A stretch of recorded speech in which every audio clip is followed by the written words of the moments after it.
everybody to the One to Go show presented by Dirt Track Supply. It is the Rhino in, well, I was going to say blue shirt. It's two blue shirts and the baseball cap. It is Bert Lehman in the blue shirt. It is Puka. So I've been hearing some rhetoric on the flat bill, so I thought I'd bring it back. A little rhetoric lately. So he's back, Bert. He's back, right? He's back. So me and Whitney, we'll talk about this in a second. Me and my daughter went to Hibbing. All of a sudden, here comes Puka walking up the steps. There was like 8 people there because it was like 40 degrees. She's like, well, you know it's Puka. It's the only person on planet Earth that's going to wear a visor, right, to the racetrack. and I'm like, well, at least that one was curved. So, you know, it is what it is. But we're kind of thankful. We kept it warm there. So, yeah, heck of a lot of fun. Yeah, you mentioned Dirt Track Supply. Huge thanks to them guys out in Watertown. Of course, Ron and Trevor. They build a hell of a hot rod there with that aero chassis. They help a lot of drivers sell. I mean, you name it, they can get it. And if you need it fixed, they can do it. Get a hold of Dirt Track Supply in Watertown. But what do you say we start? What are we going to start with here? Should we start with Bert? Yeah, let's start with Bert. We'll roll into episode 130 here. So, so we're starting with some of the local stuff. So, Bert, I'm assuming you hit up Shawano this weekend. Yes, I was at Shawano Speedway this weekend. Car count was a little light. They had 77 cars for 5 divisions. So that was a little disappointing. But let's just say they have some issues they need to iron out, and there's some drivers who are unhappy, and we'll just leave it at that. No.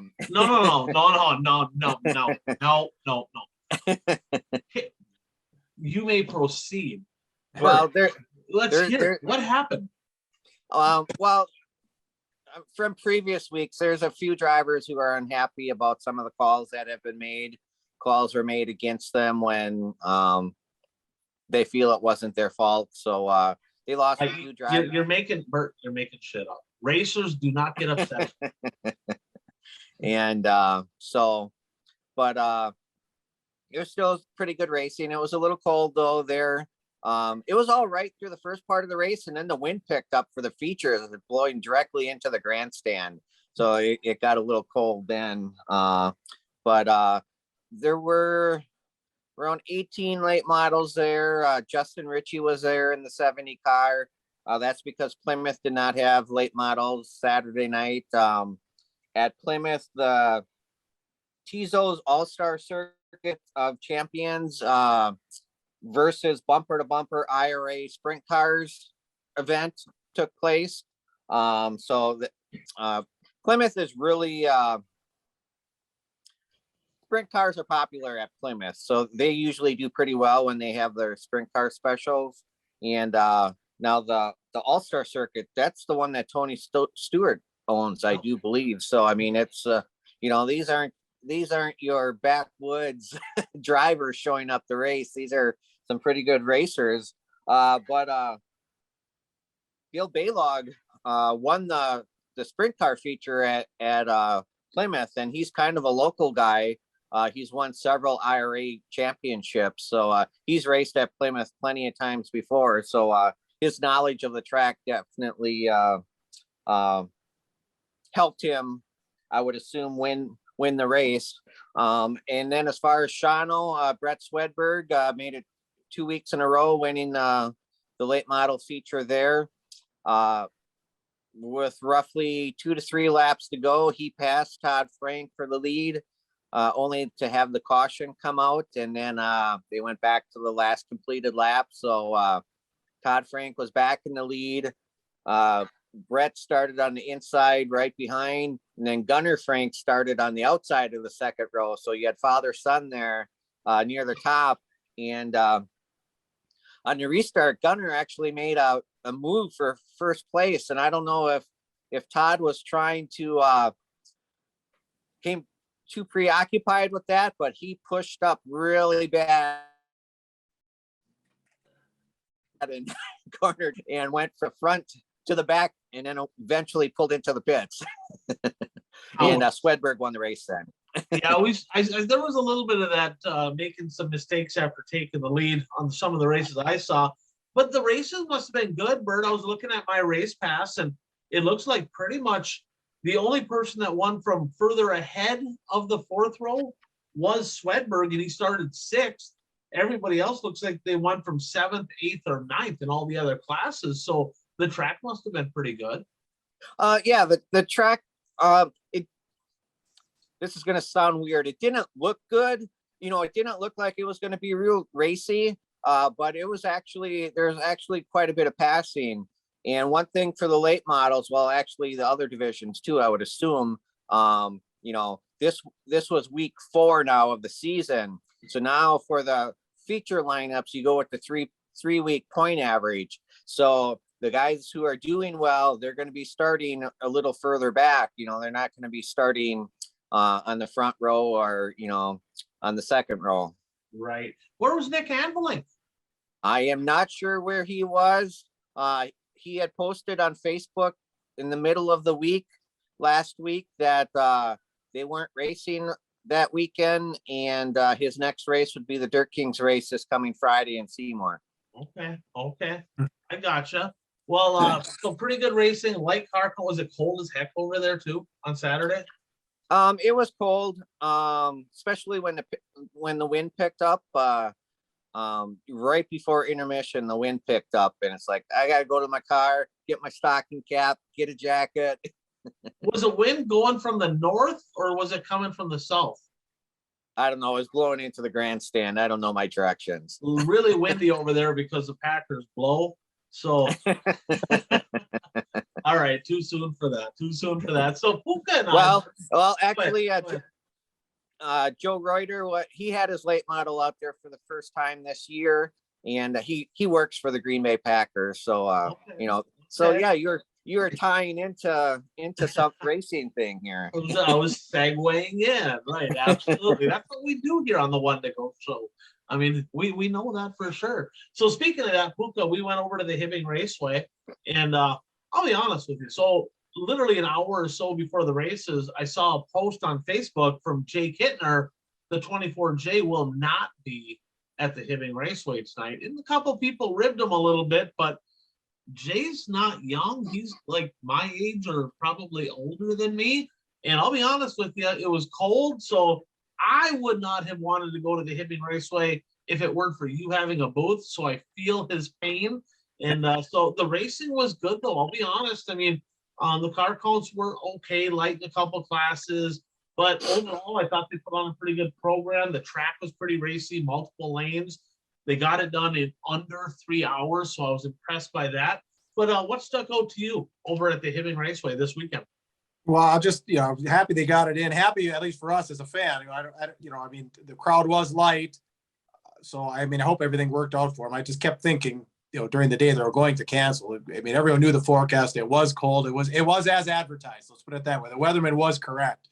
But what stuck out, they didn't do an intermission. We had some racing on in the booth, from other places, and we were looking at intermissions there. Like, why are they doing an intermission? That I thought was a positive there for even. Like I said, I thought the track, I thought everything, opening night, everything worked out pretty well. So night went in the books for me for 2022 here. So I was, like I said, happy to be back at the track. It was, nice spending time with you and Whit and seeing some other folks there. So nice kickoff to the year.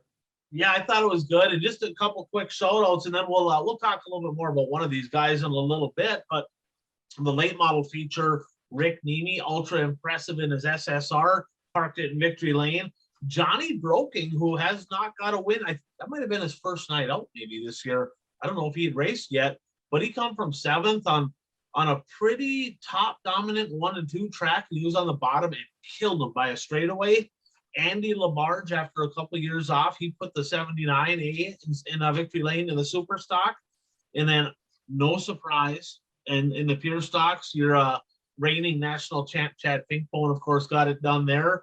Tyler Kittner, he went 2 for 2 for the 22. So he got another win, but kind of as expected, so to speak. The question I have, so there was probably 10 late model guys from the area that have cars that weren't there. The weather was a big factor. I think a couple of them weren't quite ready yet. And I'm looking at this here, and I believe they had 14. But I really believe, Puka, that Hibbing's going to have most nights over 20 late models most nights. I think they're going to have a pretty good count over there. The class that concerns me, super stocks. You know, they're pretty light in that class. And with Kevin Burdick gone, right? He he dominated the last few years up in Hibbing. There's two Labarges there, right? It's going to be Andy Labarge, Tristan Labarge. It'll be kind of, I don't know, they don't always get along either, right? They're family, but they don't always get along. But I think they're going to be the two to beat. But hey, how about our Chisholm guy, right? Mikey Vidal come from a little bit deep to chase down Tristan, put it in second. So, I mean, we got to give some love to the Chisholm guy. So great run for Mikey Vidal. But hey, one thing we talked about at the track. Do you remember the heat races? We got two guys up there, Harry Hansen and Derek Bessel, in MBs for the first time, and two veterans, and both of them went for a little spin in those heat races, which we noticed. That was a surprise, yeah, because Harry was he in a Rocket or a Longhorn last year? He wasn't in a MB. I think both. I think they had both for a while. Yeah. Yeah, and Derek, of course, has been in the Capitol for a few years. He started with Harry's old car, and yeah, both of those two spun out. I'm kind of reluctant to do this, but if I were to give a donkey award in Hibbing, I'd probably give it to Harry, right? I mean, I'm probably going to get shot for this because everybody in Hibbing loves Harry, but dude's been racing for 50 years and we're going basically a caution-free late model feature. He breaks coming out of 4, and then he just kind of does that. Let's just coast around the top and bring out the yellow, like over it. I'm like, what is he doing? Like, why? Like, if he was going to try to get back out, change a tire, I get it, but he had no intention of doing so. So I'm like, drivers, please. Like, if you're broke, right, and you're not going to come back on the track, just get off the track. There's no reason to bring out a yellow, right? Now, the only reason might be, and I've done this, Puka, I was racing with Moss over in Wilmer one night years ago, and I was leading and I broke, and then he was in second, and me and him were gone, and I literally went up to 1 and 2, and I turned the car, and I saw he had like a straightaway lead, so I kind of parked it there to bring out the yellow to give Chris Groth a shot to get by him. It didn't work out, but I figured I'll play the game, and Ron Krove, the announcer, still gives me shit about that. He's like, I remember you brought out a yellow on purpose to try to get Moss passed. I'm like, I didn't do that. That's actually true. Well, I didn't. Go ahead, Bert. Well, I was just going to say, if you're going to stop on the track to try to bring out a yellow, I had a friend who raced hobby stocks. This is back in the 90s, and he said, so you don't get called for the possum rule. You got to make sure that the officials hear you cranking on the car, and as soon as the tow truck gives you a little push, then you start it up and take off. Yes, and that's if you plan to stay out there. But if you're planning on just pulling off, just get off the track. I mean, everybody was frigid cold, right? I mean, we were sitting up there in the booth. We had the window there, we had a heater going on. We're looking down, everybody's frozen. I'm like, we don't need unnecessary yellows. And like Dwayne Dale really had a good run going, blew a right rear tire, and he pulled off the track, didn't bring out the yellow. So kudos to him on that. But overall, I think honestly a pretty good night of racing over at the Hibbing Raceway. I want racing Sunday too, Puka. Yeah, Halver Lyons and Proctor. How was that? Equally as chilly, right? Oh no, it got nice yesterday afternoon. It did, and I saw my boss, right? So I literally Halver Lyons Speedway, and I went in the back straightaway, and I stood up on the booth. I look over, and there's like the two top people at Halver Lyons where I got hired at, right? So I'm like, all right, so I'm there. But eventful. So the first person I saw when I got to the track was Rick Simpson from up in Thunder Bay. And we got to talking about, of course, he's the promoter at the Thunder City Speedway. And they're just a week or so away. They're going to have practice coming up here. They've been pushing it back like everybody because of weather. Puka, they're expecting over 100 cars a night up at Thunder Bay. There's a big excitement going on up there. So I'm really excited to see what they have going on. So he's the first person I talked to. The second person I talked to was Brady and Al Utnick and their family. Because Brady the night before, 20th to 4th, right, had a hell of a run at Ogilvy. And lo and behold, those two families didn't end the night really on speaking terms. Let's just put it that way. I'll talk about that more in just a little bit.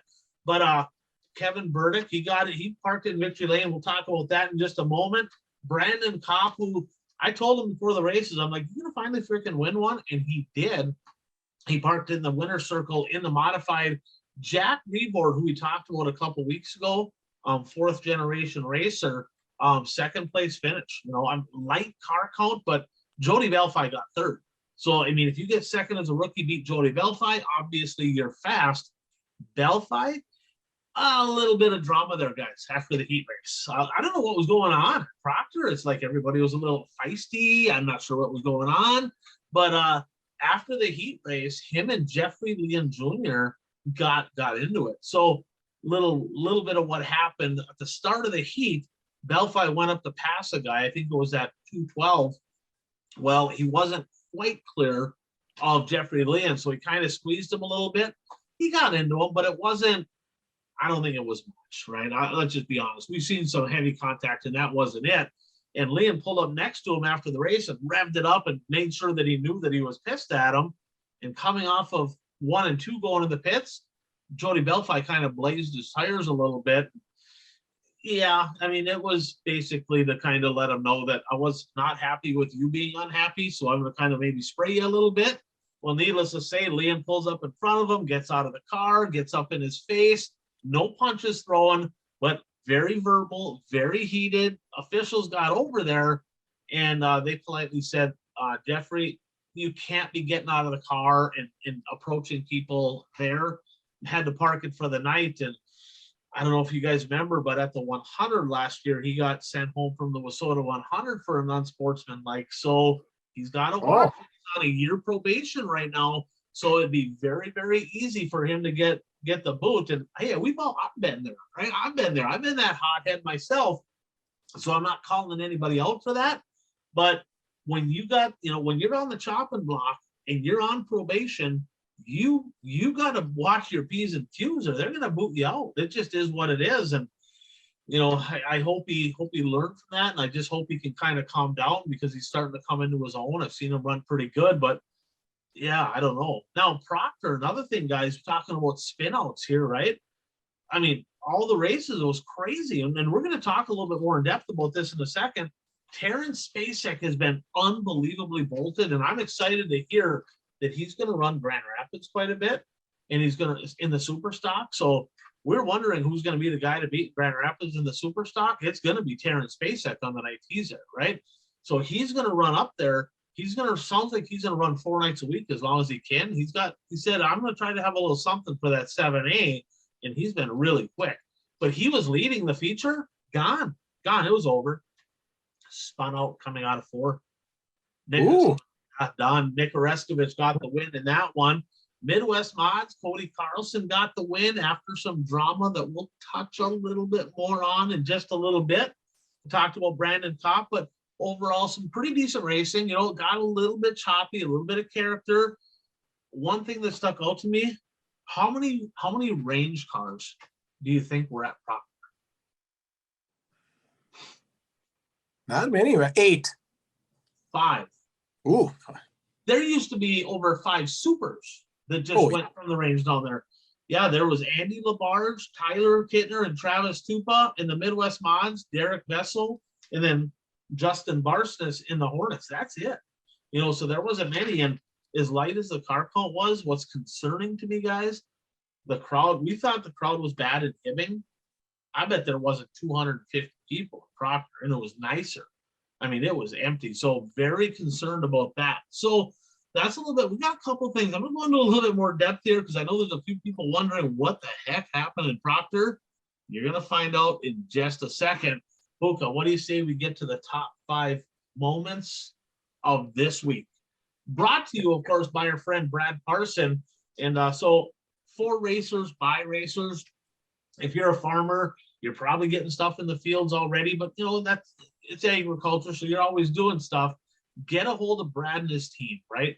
If you're looking to increase profitability, if you're looking to increase yields, if you're looking to have some products that don't spike up in price like everybody else, give Brad and his team a call and give them a shot. They've done extensive testing, and they've had great results with their products. So Brad Parson, and he'll take good care of you. So did you guys watch much local racing this past weekend? Just Hibbing. Just Hibbing. So Shawano that I went to. Yeah. So race fans, I'm just going to tell you right now, if you don't have a subscription to Dirt Race Central, get it, right? They're the official streaming platform of Wissota Racing and of racing in the region. Of course, they got FYE.tv, who's in conjunction with Dirt Race Central. So they have everything at Cedar Lake as well. But it's watchdrc.tv. Give them a call, or not give them a call. Don't call them.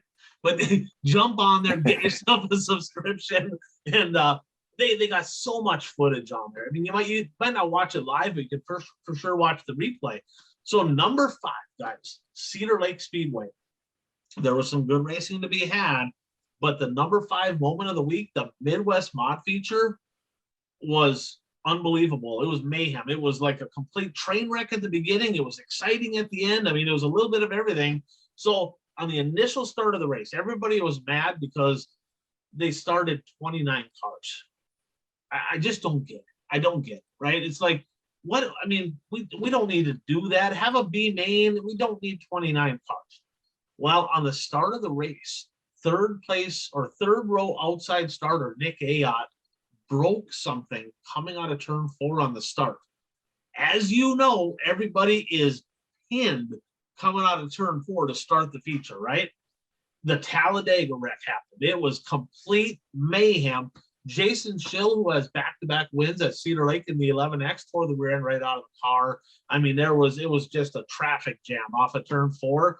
Really bad deal. Now, as the race went on, I'm not sure why he started so deep, but Jason Vandekamp, not sure if you guys ever heard of him. He might have won a race or two at the Cedar Lake Speedway. He started dead last. He started 28th on the grid with just a couple laps to go. Scott Splitstoser, who's been running there forever, he ran a hell of a race. He's leading the whole thing with just a couple laps to go. Vandekamp drives right by him for the lead. It's like, holy shit, from dead last, 28th on the grid. Yellow. On the ensuing restart, they had to go back the lap, right? So they put on the front row, they put Scott back up there in the 2.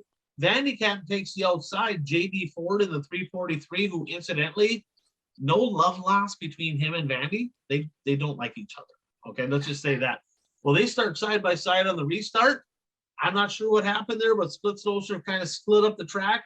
JD Ford took the lead and parked the 343 in victory lane, but a great run for Vandy, 28th to 3rd, in a super good race. I mean, hate to see them cars get tore up, but I mean, when you see a race car come from 28th to the lead, that's a testament to how good the racetrack was. I mean, it was a hell of a race.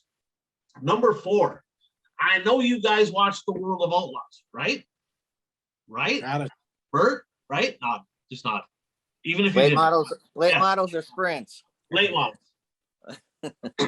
Jared Miley. I never heard of that this guy. Yeah, that guy. Jared Miley, yeah. So he's a local guy from up in Pennsylvania. Absolutely give them an ass kicking at Port Royal. Impressive. Saturday night, I mean, he just drove away. Not only did Jared Miley win that race, guys, the top 5 were all from Pennsylvania. The top 5 all locals. So we're talking about the PA posse in the World of Outlaw sprint cars. How about the PA posse in the World of Outlaw late models? I tell you what, Jared Miley got it done. I expected maybe Greg Satterley to get it done up there. I think he got second. But Jared Miley, in the night before, there was a 5 car that ran really good. I don't remember his name, but the Pennsylvania late models, as expected, they got a good group of race cars up there. They did not disappoint. Puka, why don't you go ahead with number 3? Well, yeah. So at Hibbing, we'll bring it back to Hibbing. So Rick Nemi pulled off his first late model victory.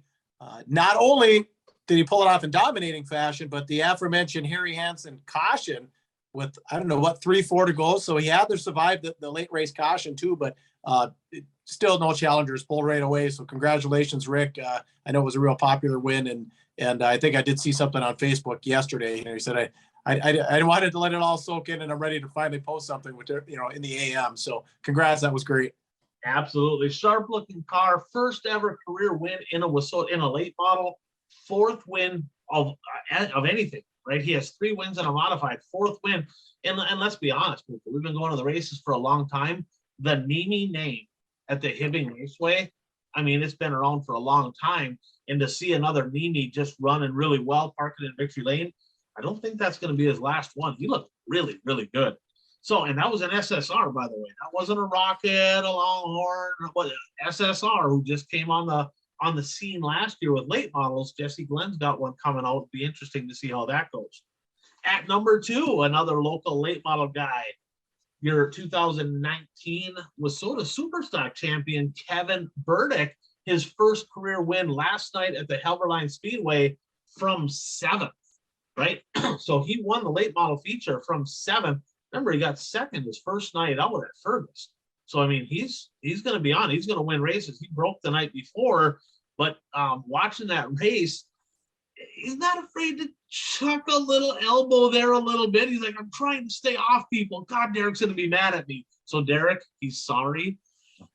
You guys work it out. I'm not the driver, but he kind of give him a little elbow there a little bit. Not bad. Got by Derek Vessel.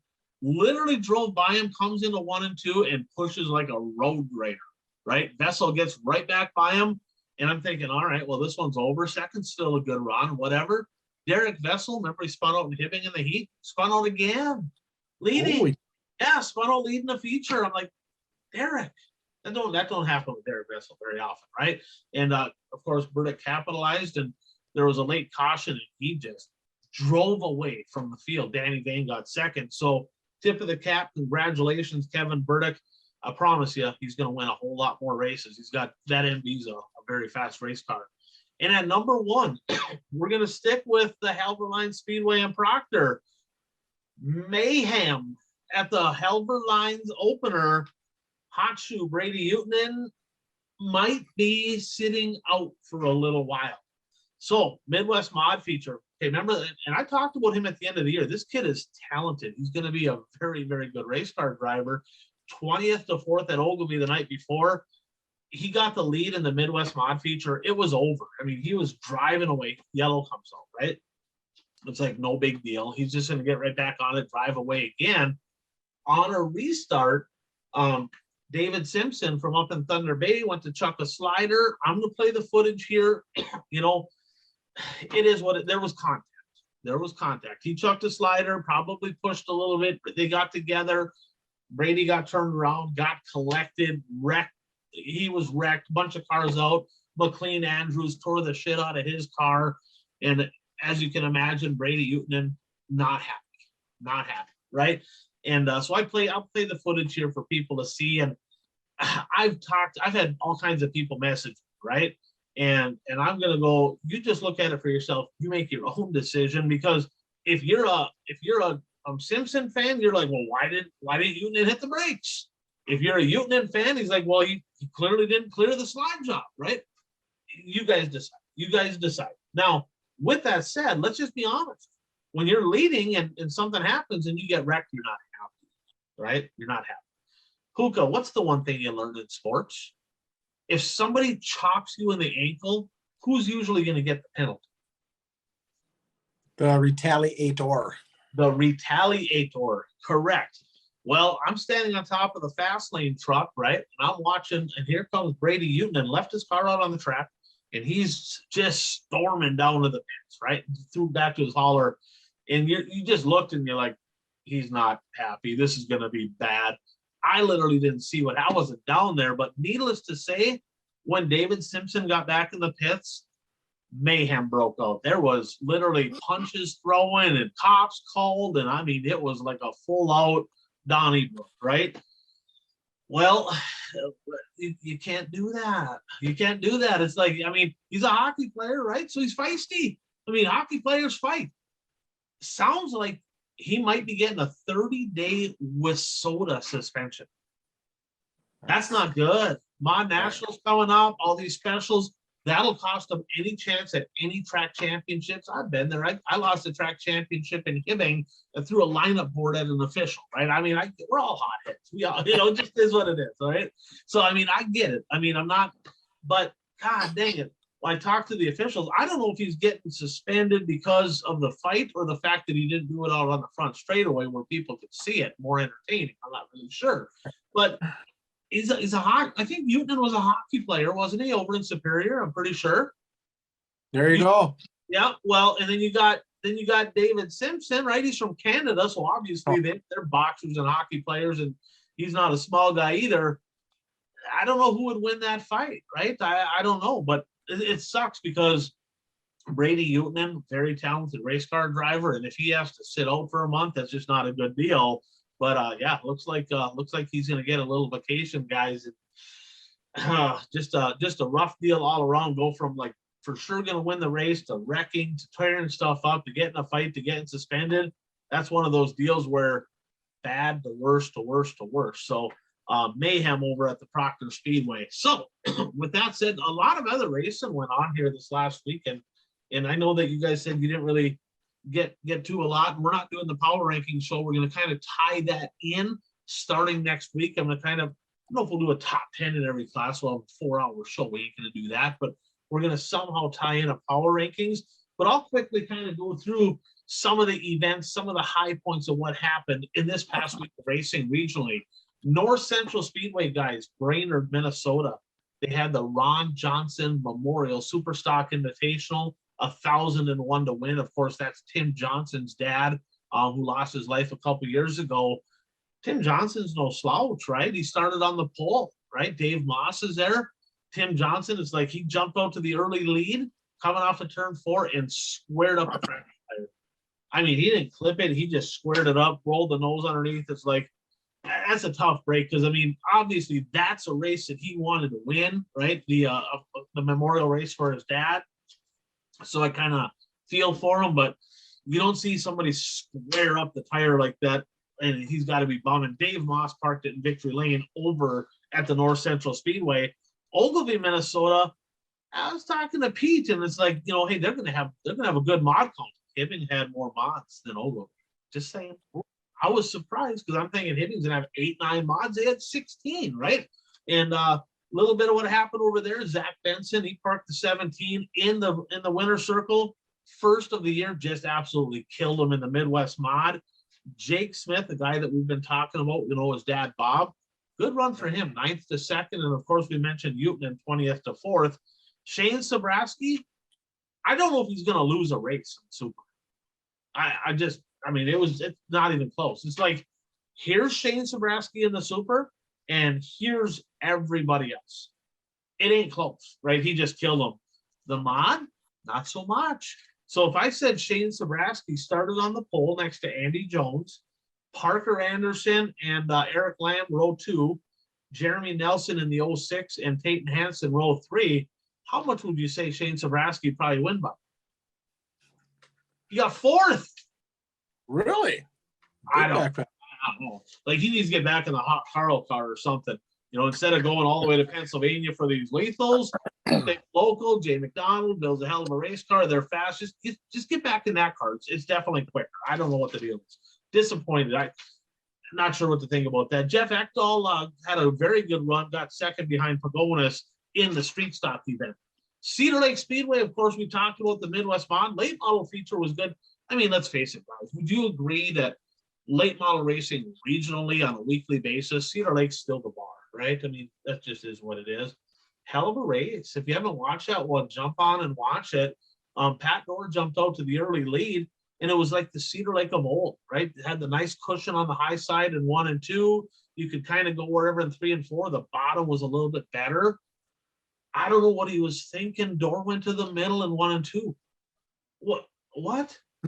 Tacky on the bottom, pushing on the top. He drove through the middle, and Jimmy Mars, who is a bottom feeder, drove by him on the cushion and said, "See ya." Right? It's like, you can't leave the door open for him.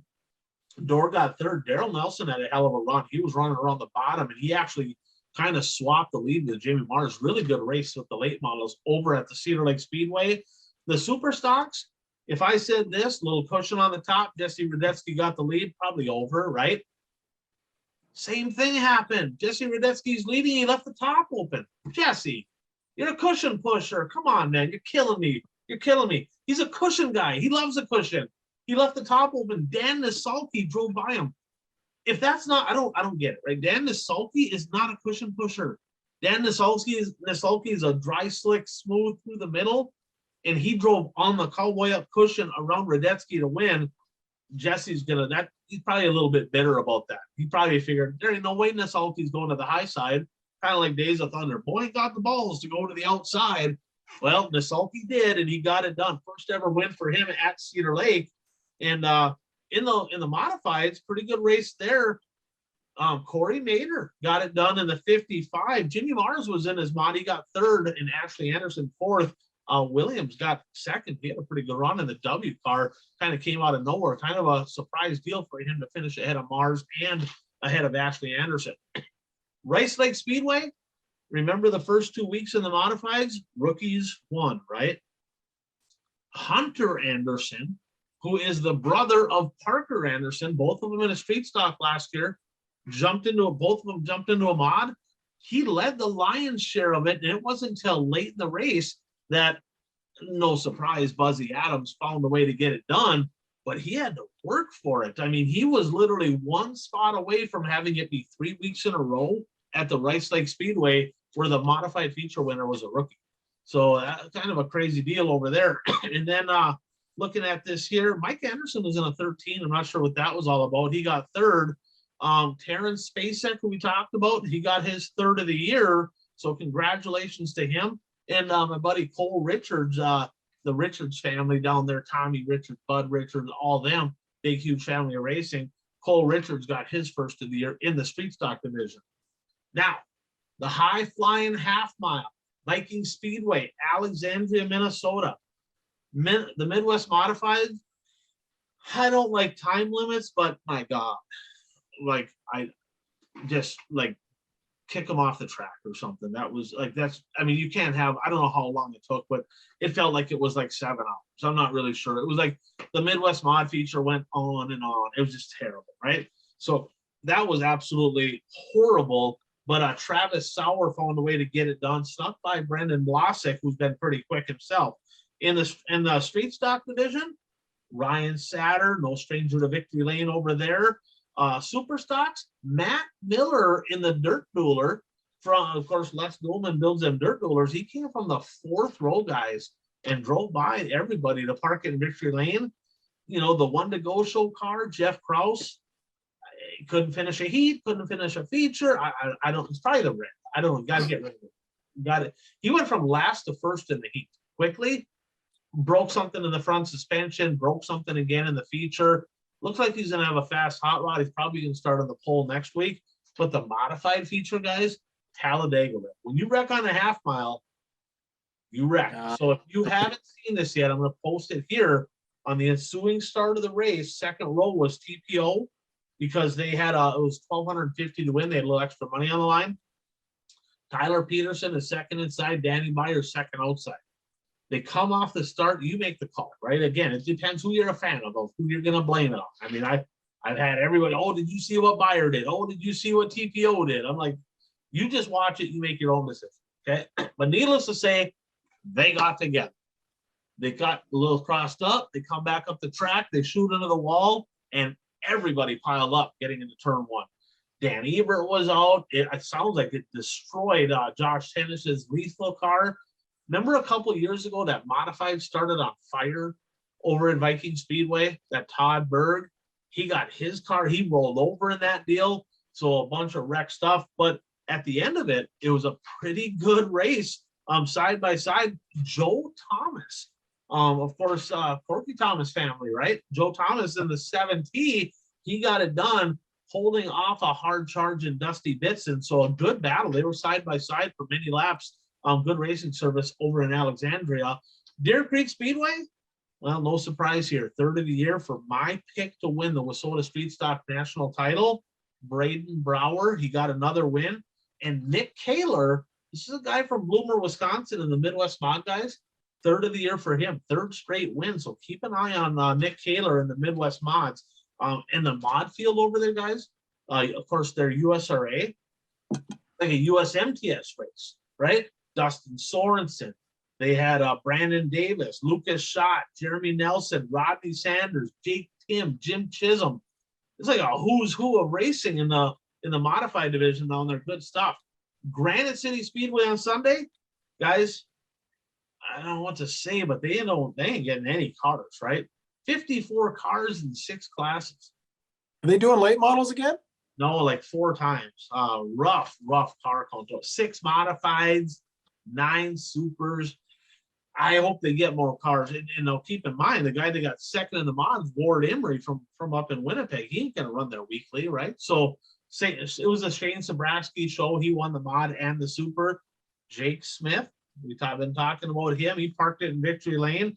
2 seconds and a first this week for Jake Smith. He's a sleeper. They're gonna race a lot. The national title, that's a guy right there that could race enough to get it done. And actually a good race. You know, he got by Daniel Ostrander with just 2 to go. Pretty decent racing service. The racing was pretty good. In the street stock division, teenager Ty Agan, he parked it in Victory Lane, disqualified. Sounds like it was a rev limiter type deal, you know, kind of rev chip on late models. It was a rev limiter. Too many RPMs. I don't know the penalty there. I don't know if he gets a suspension, a fine, but he got disqualified. But Justin Podonis went 2 for 2 on the weekend, winning there and at Ogilvy. And then, guys, I mean, what's the track? What's my favorite track? Casino Speedway, right? Watertown, South Dakota. One of my favorite. Chad Becker, he part, you know, perennial powerhouse in the late models. He got it done from 3rd. No Cole Searing. Not sure why. I don't know where he was. I don't know if he just took the weekend off or what. But Cole Searing was not at the Casino Speedway. I bet you can't guess who won the modifieds. What, TPO? Did he survive that? Yeah, Oh, probably. Yeah, yeah. Back to back. And you know, our sponsor of the show, right? J. Schmidt Real Estate, his son Trajan Schmidt. Congratulations. He got his first ever win in the Viessmann late model division, which is the limited late models over there at the Casino Speedway. So he got his first win of the year. Congratulations. And Scott Hansen, a guy that, you know, 2 years ago had a really good year. Last year just couldn't get no wins. He parked at 31 in Victory Lane in the Midwest mods. And in the street stock, guys, in the street stocks, it was Jason Marco got it done. But Maria Brooksick, she won from 8th last week. She got 2nd from 8th this week. So again, you don't want to try to keep up with the boys. She's going to try to pass them, right? Sheridan, Wyoming. I don't know how to say it other than just saying it. Wyoming drivers in the Midwest mods, I'm sorry. The honeymoon is over. The honeymoon's over. The grace period is done. The Likers are back. And Troy Liker, 1 night, 1 win in Victory Lane. They gave you like a month. If you didn't get a win in the last month, I'm sorry, right? But it's over. He's going to win the rest of the year. It just is what it is. Jeremy Castro, 4 for 4. 4 for 4. Aero Nation right there. Aero chassis, of course, built by Ron and Trevor over in Watertown. 4 for 4 over in Sheridan. Jeremy Castro, very solid. Rob Petroff, buddy of mine, he was close. Not quite enough to get by him. He says, don't call me out yet. I'm sick of Castro winning. I like him, but I'm going to whoop his ass next weekend. We'll see. We'll see. Chateau Speedway, Caden Cath, he finally put it back in Victory Lane. First of the year, he ran really good down there. Princeton, Minnesota, of course, they have mostly IMCA cars, right? Biggest car count, Minnesota Superstocks. I love it. I love it. Their biggest car count, my class, Superstocks. Chris Warwick, guy that usually gets 1 or 2 a year. He had a really good race. He parked in Victory Lane.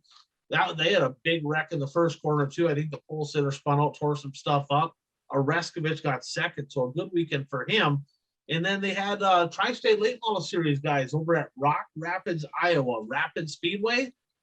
Nate Bayenhoff got the victory, but no Justin Zeitler. Maybe you guys can do a little research there. Is he done following the series? I'm not sure, but I don't know if they have a throwaway show, but I feel like he should have probably been at that one. So there was a lot of racing that went on over this last weekend. And I know you guys watched some of the national scene here. So let's shift gears, guys, and let's jump into the national scene, okay? And the national scene, World of Outlaw Sprint Cars, Lucas Oil Late Models, World of Outlaw Late Models. Where do you guys want to start? Go ahead. Bert, you see any of them? I watched the Lucas Oil races, and I saw the last Outlaw late model race. What did you see? I know you saw a little bit of the World of Outlaw late model race with me because we were watching it at the Hibbing Raceway. So you saw a little bit of that. So let's do this. Let's start with the Lucas Oil late models, okay? They had a pair of races this weekend.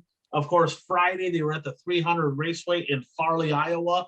They were supposed to race at the 34 Raceway in West Burlington on Saturday. Weather hit, and they were able to move that race till Sunday. And what stuck out to me, guys, low car counts. 23 late models on Friday, 22 on Sunday. I mean, I get it. There's not a ton of late model racing in the area, but I would have expected more than that. Wouldn't you? Yeah, well, they're racing in Iowa, and Iowa really doesn't have any open late models in that area. So, that could have played a factor in that. That I know watching it, they started the features in daylight. So, there's not a lot of cars when you start the features in daylight, unless you're racing down south somewhere. They like to race those features during the day. Yeah, they started at like noon or whatever down there. I mean, Tyler Erb won the first night, and then he almost got lapped in the next night. He would have been the next car to get lapped by McCready, because McCready just put a spanking on the whole field. Well, let's be fair. McCready won by 9 seconds, right? So he lapped a lot, right? So dominated like that since, who was it? Wasn't it Kyle Larson last year at Alltech? I mean, I haven't heard of anything like, that 9 seconds, it's ridiculous. That was a curb stomping for sure. But you know what's interesting? The first night, right? Tyler Erb won, but he ripped his spoiler right off, right? And you could tell he slowed down. Brandon Shepherd couldn't turn. I don't know if it looked like he maybe had brake problems or whatever, but he'd get in the middle of the corner and the car would shove.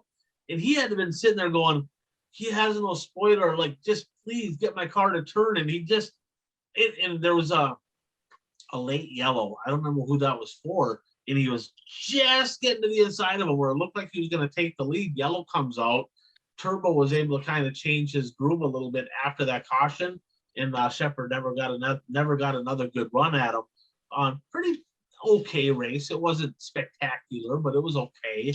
But the race at West Burlington, 9-second win. It was kind of on the bottom, kind of uneventful. But as far as the Lucas Oil, guy that wasn't there, and he's kind of mentioned that he wasn't going to follow the series, but Morant finally dropped off the series. Yeah. And he ran some local stuff or whatever, semi-regional stuff up in Ohio. But I was kind of surprised. I figured, I'm not surprised, but surprised, disappointed maybe, but he's been struggling, I guess, ever since Speed Weeks anyway. But do you think there's a chance that he'll ever follow a series? Well, I seen he got that $10,000 win up there, but like I said at Hibbing Raceway, they're not. A guy like Moran and a guy like Hudson O'Neal, I thought they should have immediately, when these changes took place, and people started, Brandon Shepherd drops off the woo, and I don't know exactly where they were point wise, but for guys that young, a Tanner English going for it, I don't know why they wouldn't try and get that title under their belt at their age. I'm surprised. So are they ever going to run a series, or will he ever run a series? Probably not. If he didn't do it this year, when they're kind of handing it to him in a way. I am a little bit puzzled. Where was Pierce at the? Was he at the Lucas races? I think so. He was at the Lucas races. Yep. So yeah, that's interesting. Of course, B-Chef got a pretty healthy point lead right now. He's been running pretty good as of late. We'll talk about him more in a second. World of Outlaw late models, of course, they were up in Pennsylvania. They ran Bloomsburg on Thursday, and that was a rodeo, right? I think like most of the cars DNF'd, and they tore shit up, right? It was, me and Kraus were laughing. We're like, oh my God, they're going to be pounding dents all night long. They were just beating the hell out of stuff. And of course, Max Blair, Pennsylvania guy, World of Outlaw guy, he parked in Victory Lane. Herb got second. Good run. Actually, the first 2 nights, good run for Brent Larson. 6th place finish, night 1 and night 2. Really good to see, kind of moved him up inside the top 5 in the points. So good to see a good night for him. Friday night, Marion Center, 42 cars, about double what they had at the Lucas races. Dennis Erb Jr. won better than the night before. He parked it in Victory Lane. Clanton was pretty racy. He got second. Josh Richards on the podium again, 2 nights in a row, 11th to 3rd night one, 12th to 3rd on night two. Josh Richards looking pretty racy, guys. What do you think about him? Well, it's good to see him running up front. I think racing is better when he's competitive. I mean, just racing, the racing industry as a whole is better when he's competitive. I mean, he's a name, and I mean, he's not the Kid Rocket anymore. He's not a young teenager anymore, but you know, he's still relatively young. So, you know, he needs to be running up front. It's good for the Outlaw series if he's running up front. Yeah, I agree. He's got a title in both series in the past. You know, I think it was Lucas. I think it was back in 17 or what have you. So I agree, Bert. He needs to be running well, and he did. I did hear him in that interview on Thursday night, and he said they think they found something now. They think they're going to be competitive here going forward. Yeah, and I think he's due. He's still tied for the most wins all time in the World of Outlaw Late Model Series, and I don't think it's going to be too long. I think he's going to take that top spot back. It looks like he's maybe found a little something. Speaking of Clanton, who got second, Tyler Bruning was up in the top 5 in the World of Outlaw points, dropped off the tour, decided he's going Lucas instead of World of Outlaws. Clanton, because Viper? No, who owns that? Who owns Brunings and what's the name of that team? Skyline or something like that? Yeah, that's it. That's the one. So Skyline Racing is the owner of that team, and Shane Clanton was able to take the owner points and utilize them, which is good for provisionals and whatnot. But he looked pretty good, actually. I mean, he got 5th night 1, he got 2nd on night number 2, 7th on night number 3, which ain't horrible. But Shane Clanton, do you think that he will actually stick to it and run the rest of the year with the World of Outlaws, or do you think this is a ploy to protect himself with provisionals and eventually he's going to drop off? No, I think he'll go the duration. You know, when did he win points? About 15, 16, in a real dominant year. I think he'll stick it out. I don't know if they want him. He's been pretty rammy lately. we saw on Saturday night. Right. I don't recall him. You know, him and Weiss a few weeks ago. You know, he's kind of turned it into a ramrod. I don't know if that's frustration. Michael Page, was it the COVID year? Was it Michael Page when they were racing down? Saw one of those. It was one of the first really stream. You remember? I think it was Michael Page. They're going at it, and so good for the World of Outlaws, good for him. But like I said, I don't know if the competition wants him around. Bert. Well, I mean, he's had a lot of success in the past in the Outlaw series. That's why I was always surprised when he did go to Lucas, considering all the stars in Lucas. But I mean, this could just be, okay, I need to guarantee myself to get into some of these shows, and, you know, with XR races and, you know, a lot of other big paying shows, you know, I guess it kind of leaves the door open for him to drop off if he wants to. That's true enough. And as far as points go, of course, Dennis Erb Jr., he's leading. You know, that'd be super cool. It'd be a great story for him to win. But Jeff asked me this. He goes, do you think Max Blair can make a race of it for the points in the World of Outlaws? Do you think it's going to be Dennis Erb? Do you think it's going to be a runaway? Or do you think rookie Max Blair could maybe kind of get in there and make some noise? I think he can make some noise. I mean, we're still in May. I mean, there's a lot of racing to go yet. I mean, yes, I would agree that Dennis Erb Jr. is definitely in the driver's seat, but there's still a lot of racing, and without a dominant driver in the series, I think it's not over by any stretch of the imagination. Yeah, I agree. I think Blair can, because Blair's a rookie, but he's no rookie. You know, he's got a lot of late model experience. You know, he's a rookie in the World of Outlaws. But it almost seems like Erb is a little bit different this year. Erb is that, he's kind of that boring interview, but he said, he said a couple weeks ago, we kind of found something and we're sticking to it. And what sticking to it means is he's sticking to top 5 finishes. You know, I know Mississippi, I think he was out to lunch one night, but you know, he has been pretty dark, you know, even that race, which had some Lucas guys and stuff, you know, he's sticking around the top 5. Yeah, ultra consistent. And you know, it'll be interesting to see, can Blair shown, I think Blair maybe has shown signs of more speed, but I think that consistency factor, and can anybody else jump into it? It's early, anything can happen. You got Tanner English, Josh Richards, the B1 Bombers in 5th, Gustins in 6th.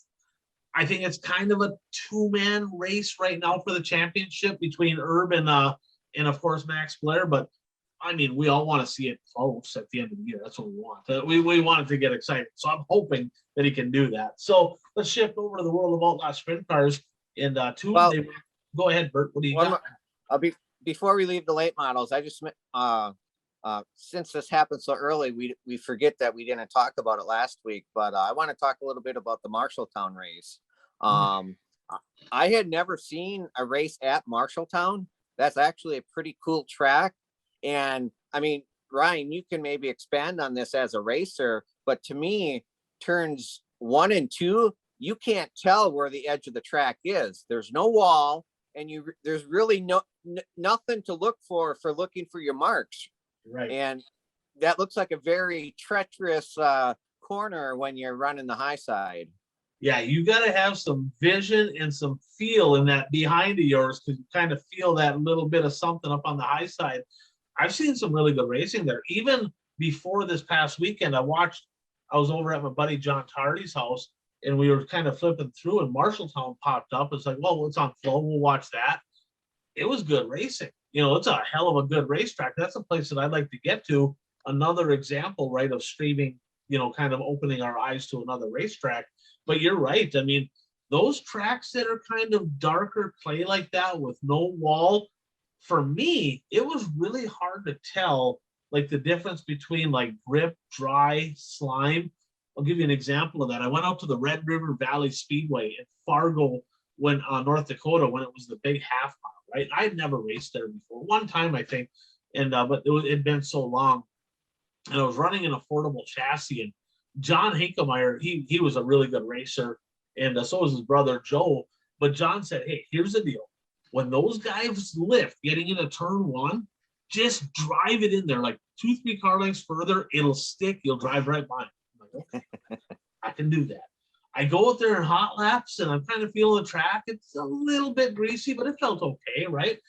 And I come down the front straightaway, and the guy lifted, and I just poked it to the outside of him in hot laps, and I just pounded the wall in turn 1. I'm like, he's like, you gotta wait till after hot laps. It's still greasy. I'm like, I couldn't tell. It all looked the same. Like, I literally could not tell the difference between slime, tack. I mean, it all looked the same. That black dirt was really deceiving. When they had a wall, but tracks that don't have a wall and that lighting, it can be, especially if you don't race there, it can be something for sure. Well, and we saw what can happen. RTJ showed us what can happen when you don't hit it right. Yes, he did. And he's raced there before, right? It wasn't his first time he ran there in a mod. So there you go. So yeah, good catch, Marshalltown. That's a fun place. World of Outlaw Sprint Cars, guys. A pair of races this past weekend. Tuesday out in Bridgeport, New Jersey. Hell of a race. If you guys haven't watched that one, it's worth a watch. Complete slide job fest for the lead. Buggy Bobby, Sheldon Hodenschild, him and Kyle Larson just throwing haymakers at each other. And Sheldon Hodenschild got her done, parked in victory lane. Really exciting, fun race to watch. And what's interesting is it kind of rubbered up in the heats, right? I think Rico Abreu said, we're in a freaking tire shortage, and it rubbered up in the heat race. What the hell? Well, they went out and they watered and farmed it. And the feature race ended up being really good. So good job by the track prep crew to kind of make it into an exciting race after a debacle of heat races.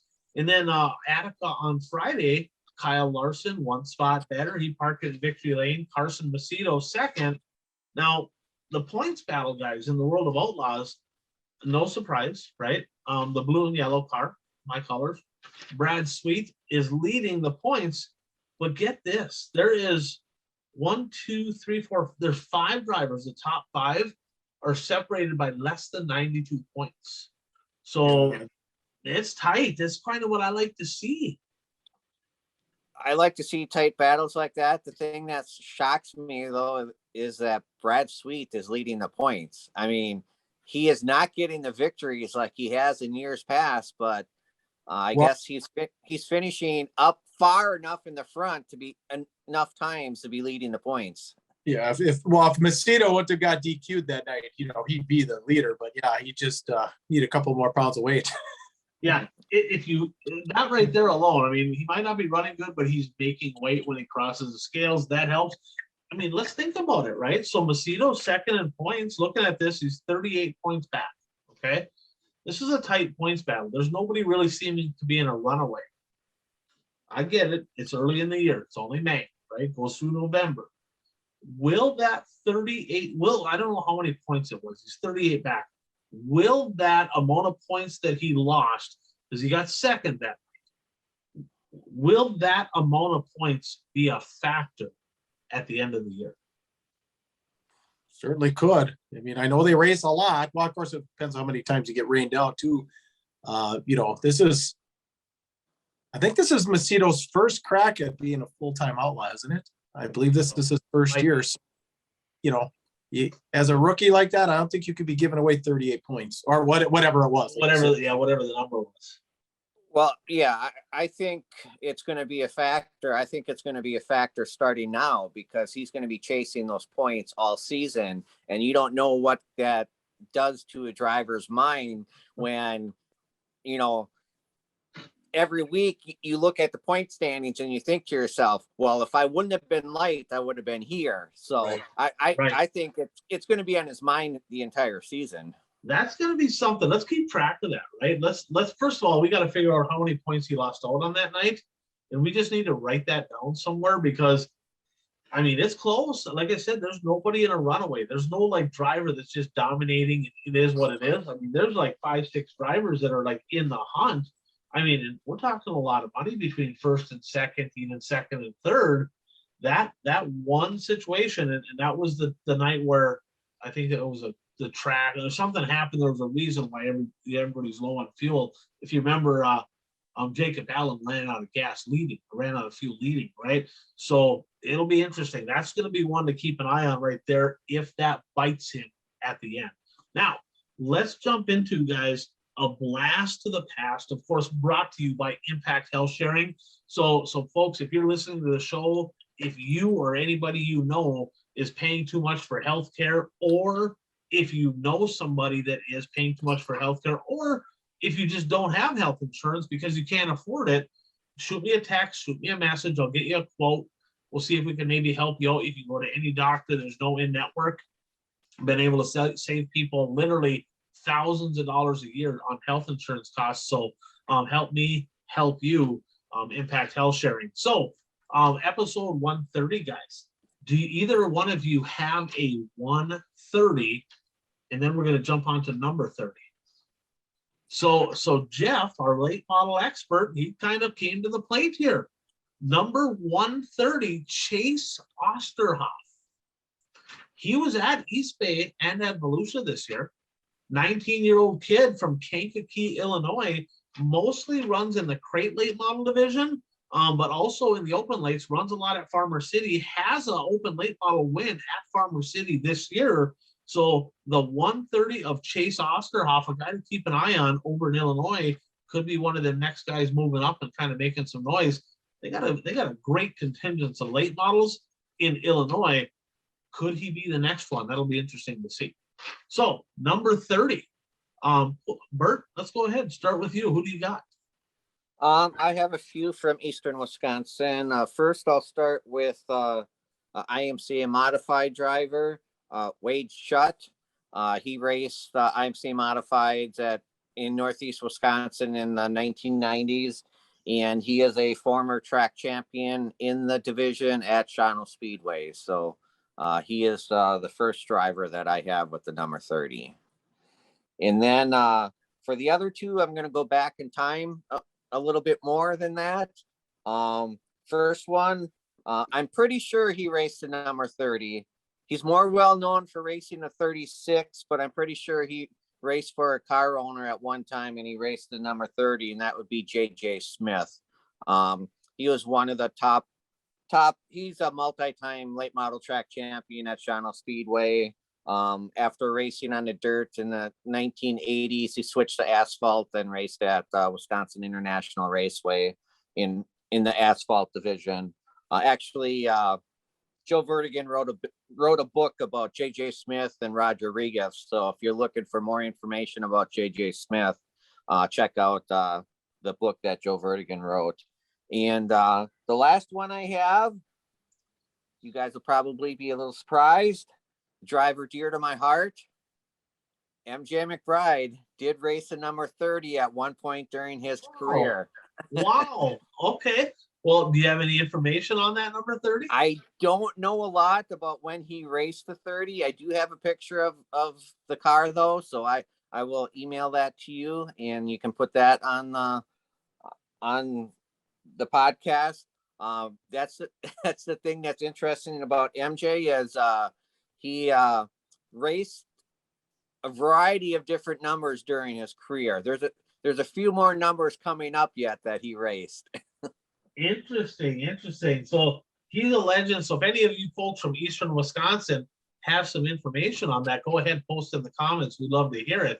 Puka, I don't know what to say, man. You got the visor, the flat bill. No, you're holding your cap. He likes to show up about once per episode. He likes to come. I know. It's all right. You're an animal lover. It's all good. Who do you have for number 30? Well, the aforementioned Kevin Burdick, and again, congrats on your first career late model win last night at Helverline Speedway. That's the first one that comes to mind. But then the old cagey veteran out of Williston, North Dakota, Bob Moody, who's a guy I've seen race here and there just a little bit, and I think you said he's still running last year. Yeah, I remember he used to come to Hibbing, right? He ran like Labor Day and stuff. He'd haul all the way over to Hibbing.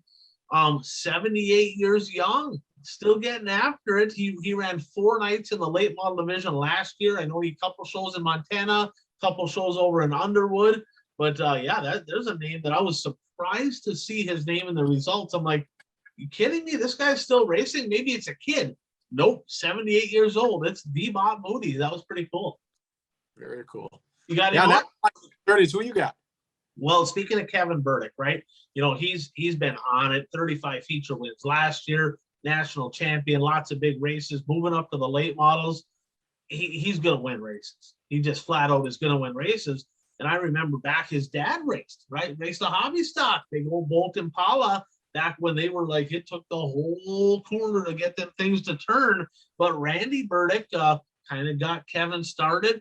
The other guy that got Kevin started is a guy that did win a bunch of races. He's a very popular name back in the day, but George Chandler, a gentleman that was in the 30, and Kevin's like, that's how I got started racing. It was Kevin Burdick's great uncle. And he's like, I used to mow his lawn, $5. It took 3 hours. I'm like, well, that's pretty good money, right? And he's like, yeah. And then he'd take me to the races and had a stopwatch, and I was figuring out miles per hour. And he's like, hey, that guy right there can put the car anywhere on the racetrack.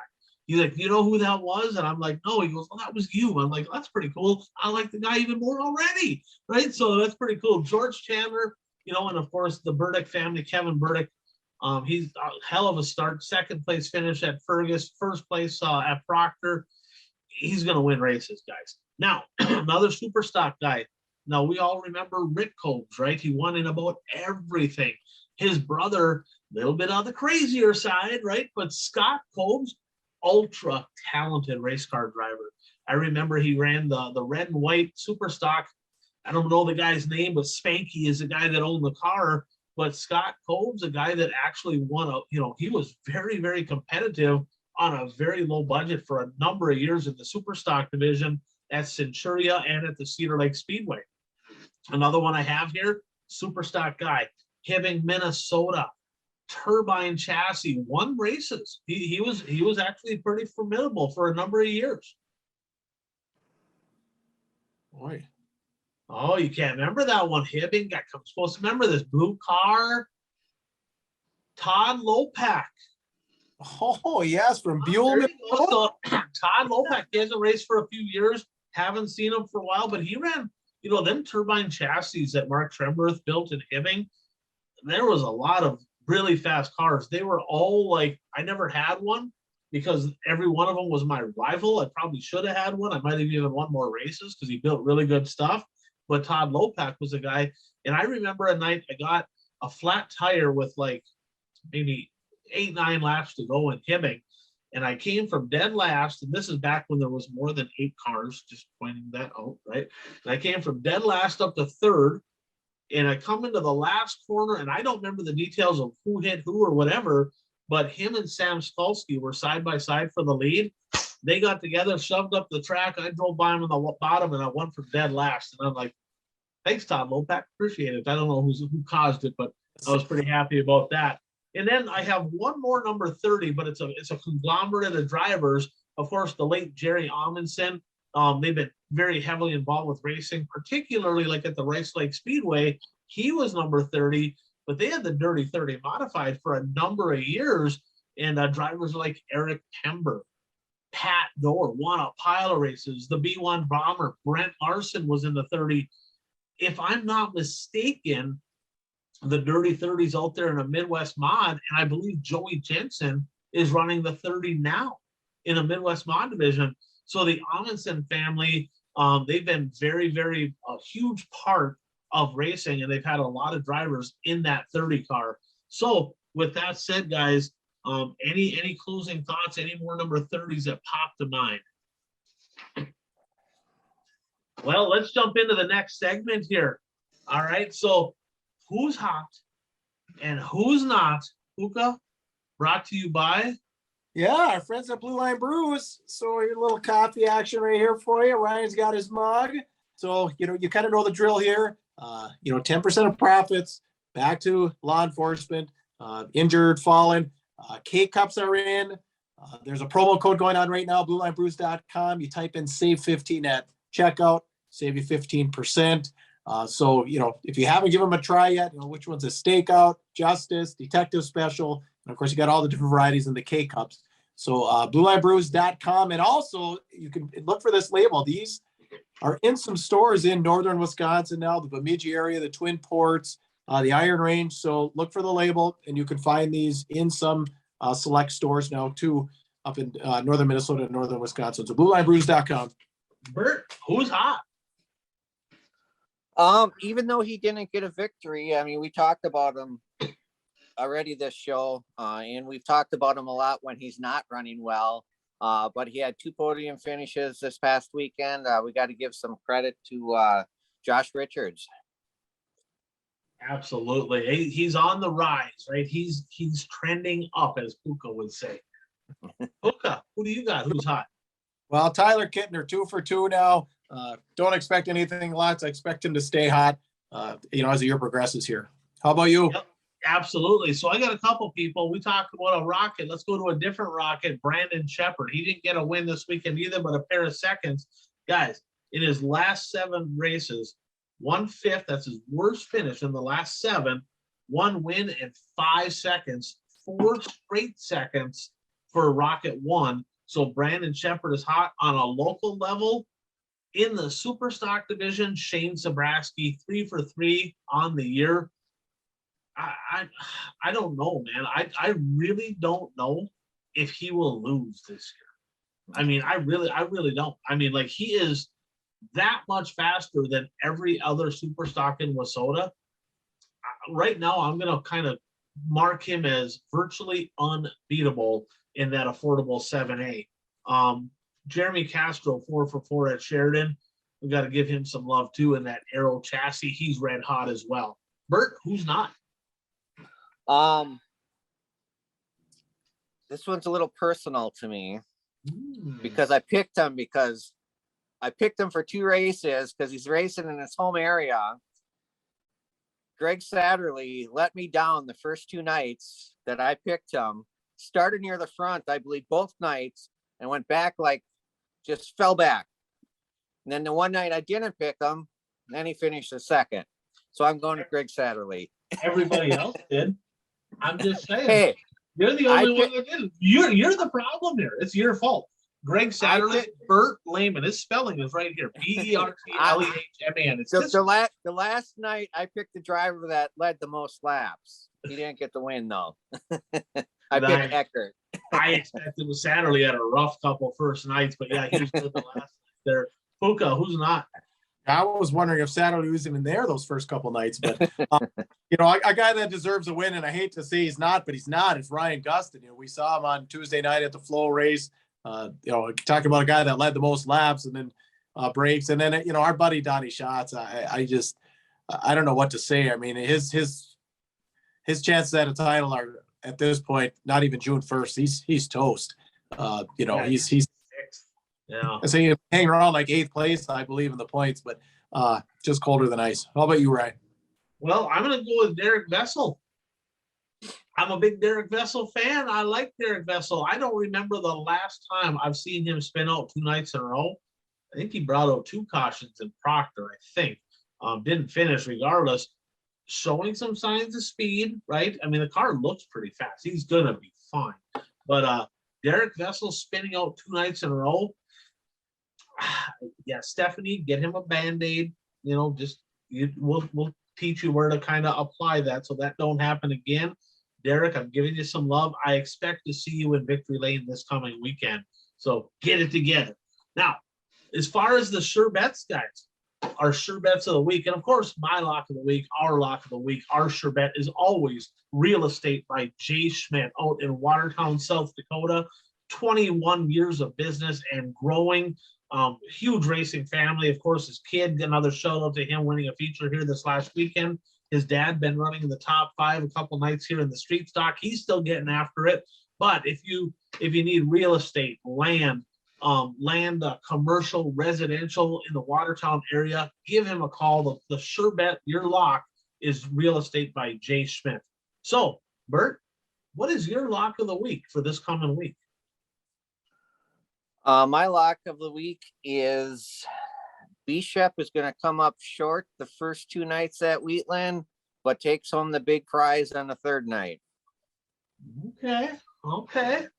Yeah, it's Memorial Weekend. That only means one thing. It means the show me, and I'm with Bert. It's Bishop, just like you were talking, Ryan, that super consistency. Bishop's year, 2nd place last year to Huddy, I believe, at the show me. So it's Bishop's world this year. Okay, I'm going to go local. And I got 2 people right now, and I don't know which one I'm going to kind of pick here. I'm just going to tell you right now, just straight up, Kevin Burdick's winning the feature in Hibbing on Saturday. That's going to happen, okay? Kevin Burdick, late model win. He's going to go back-to-back, 2 straight wins, and he ain't going to stop there. Shane Sobraski, they got the Mod Nationals coming up this weekend. 2 nights at Superior, 2 nights at Ogilvie. So there's 4 races for the Supers, 4 races for the Mods. He's winning all 4 in the Super. That's just, you can write that down. That's just everybody else are racing for 2nd. Sorry, it is what it is.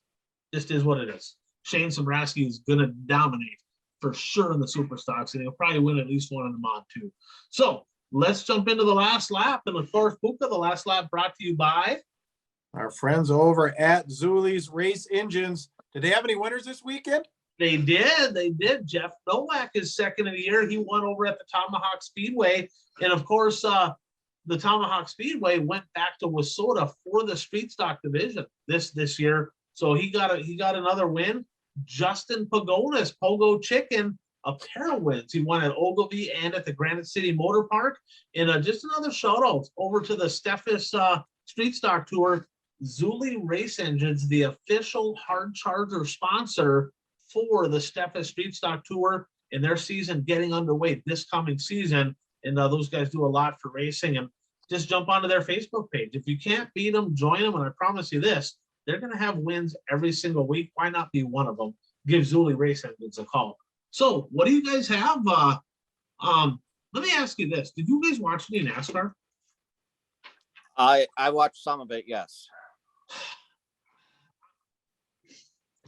I'm gonna ask you something. Puka, did you watch NASCAR? No. Okay, so Bert, don't chime in quite yet. I'll not quite yet. So, All-Star Race at Texas. I got this information from Jeff. I did not watch it either. I went back and kind of watched the end to see who he was talking about. Ryan Blaney leading the All-Star race. Now remember, this is not a points race. It's $1 million to win, right? $1 million to win. And he's literally 50 feet from the checkered flag. 50 feet. Not like he's not coming out of 4, not almost 50 feet. They throw the yellow. What they throw the yellow for? Ricky Stenhouse Jr. in turn 2 brushed the wall, kept going. He's 50 feet from the checkered flag. What the hell are they doing? And they're like, oh, go ahead. Well, just let me point one thing out. Now, in a points race, the race would have been over. Yes. But in this special race, the race has to end under green. It would have been under green. There was no reason to throw the Well, no, I know. Now, let me ask you this, Puka. They said, oh, it's a safety deal. Guy got on the wall, we got to throw the yellow. What's your thoughts on them erring on the side of safety? Well, you said he kept going. He kept going, right? Okay. But let's just say, if they're really calling it a safety deal, and that's probably, I can live with that to some extent, right? Okay. Yeah. Well, let's move forward. When the yellow come out, he crossed the checkered. He's like, well, shit, I won. Dropped the window net down. He's thinking, it's over. I won, right? Well, they said, sorry, but we got to get back in line. We got to go back green. This race ain't over. Couldn't get the window net back up. So he kind of like, they had a Velcro strap he kind of had on the front. It's like hanging down. You probably saw that, Bert, didn't you? The window net was hanging down, right? And they go back green. He's got the window net literally hanging there. I mean, clearly it's a safety deal. He wins the race. After the race, Hamlin's like, I got to be honest, it's kind of hypocritical, right? I mean, like they talk about, ooh, we're safety. And then you got a guy racing without a window net. It's like, and not that he shouldn't have got the win. They shouldn't have, like, it should have been over anyway, but Donkey award to NASCAR just for utter stupidity. And like in the race, it's 50 feet from the freaking checkered flag. We see this in the World of Outlaws, Lucas. We see this all the time. They're coming out of turn 4, yellow. It's like, what are you talking about? Finish. What are you like? That just drives me nuts. And well, actually, this last weekend at Shawano Speedway, it wasn't the end of the race, but Shawano Speedway, for their heat races, they have a 1 spin rule. You spin once, you're done. And it was in the sport mod division. I don't know. It was in the middle of the race. A sport mod spun out in 1 and 2, did a complete spin out, got his car pointed in the right direction, hit the gas, and was halfway down the backstretch. And then they threw the yellow. And they threw the yellow for him. So, because they have a 1 spin rule, even though he did the right thing, kept going, maybe he wanted to get some more laps on, get some testing and whatnot, but they made him go pit side because they threw the yellow for him, even though he was halfway down the backstretch already by the time they threw the yellow. On safety note, I was really happy to see that Hibbing remembered where the flag stand was instead of off of turn 3. That was, hats off to Hibbing for. I noticed that. Yeah. Unbelievable. I was really happy to see they weren't going to flag off the top of the corner. So let's jump into it. We have our current standings, right? I'm going to look over here. Is there anything else? Current standings, okay? Mr. Flat Build himself, 59. Flat Build Nation. He's back. I'm at 57, 2 points back. Jeff's at 56. Bert's at 51. Mike's at 23. And Brad's at 13. And Brad said he's catching Mike. And he said it's going to be sooner rather than later. We'll see. Lots of racing going on that we're going to pick. And we'll talk about some local stuff. But Lucas Oil, of course, this weekend, huge, right?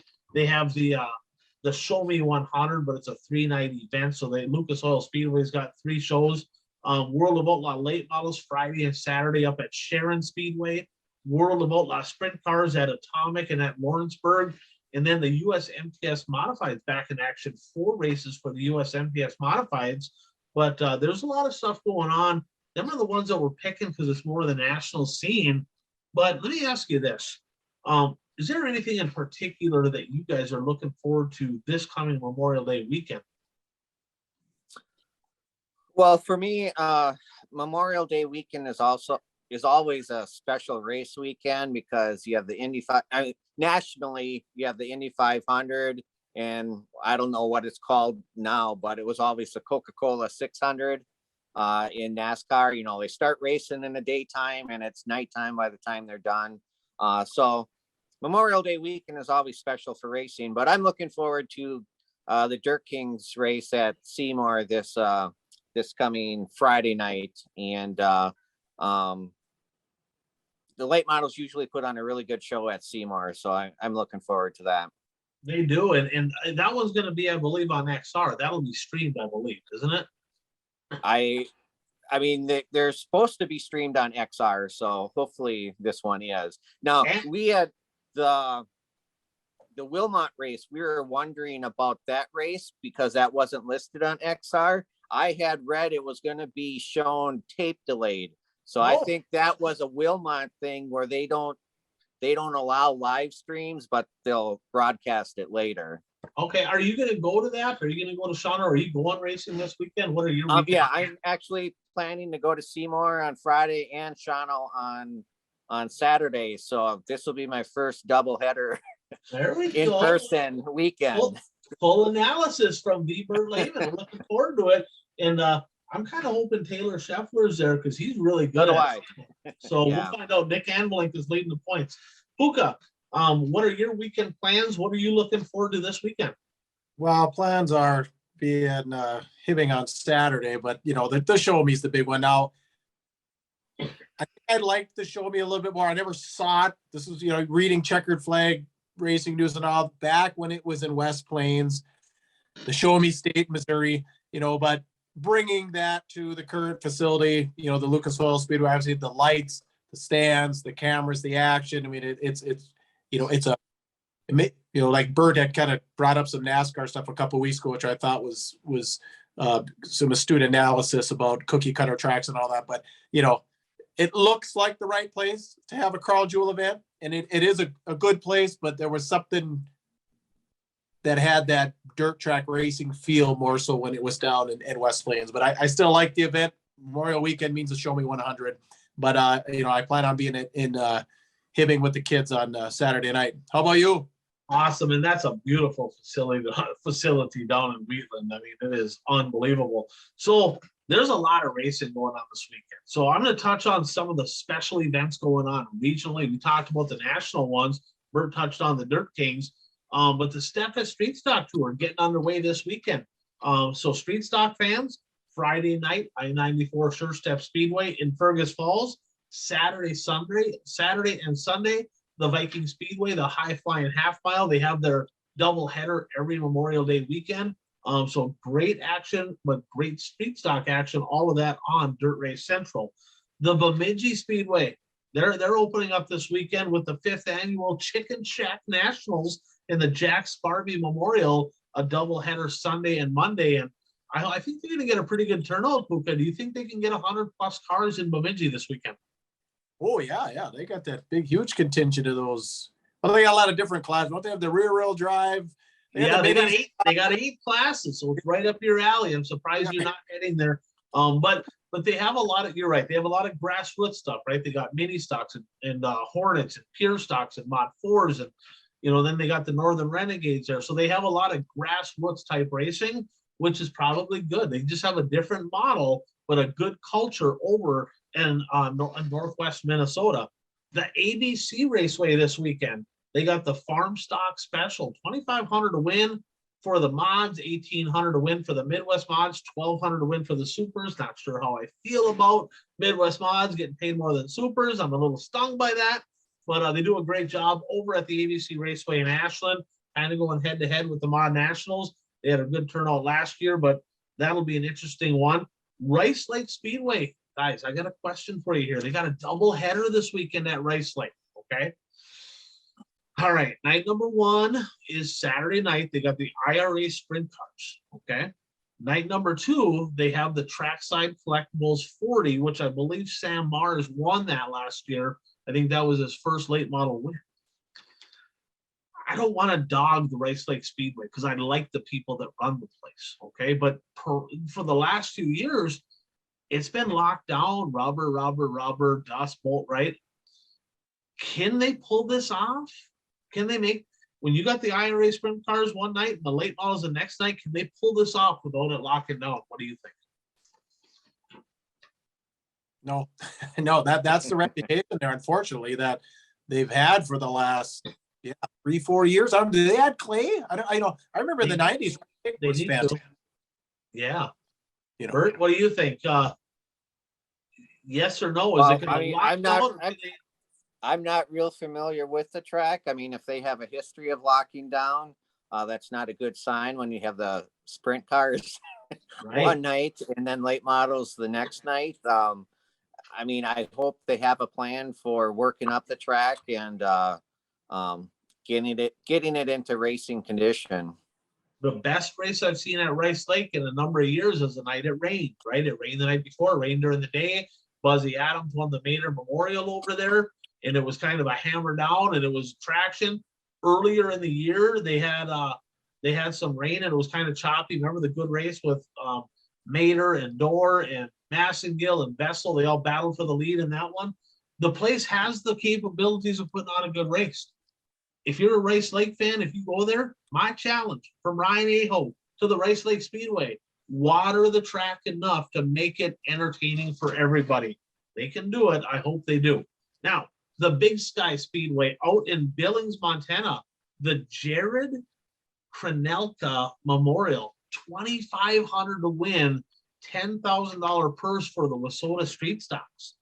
They got a pretty good contingent of cars out there, and no disrespect to everybody else, but typically the big three, Jeremy Castro, Corey Craver, Robert Petroff, that's the big three.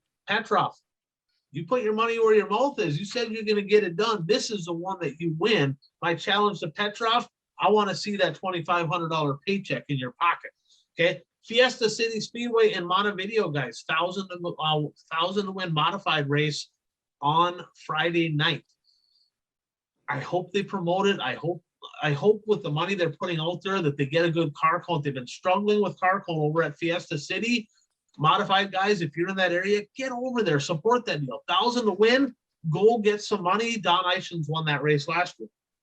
And then Huset's coming up on Monday. They have the Ben Nordorf Memorial Tri-State Late Model Race.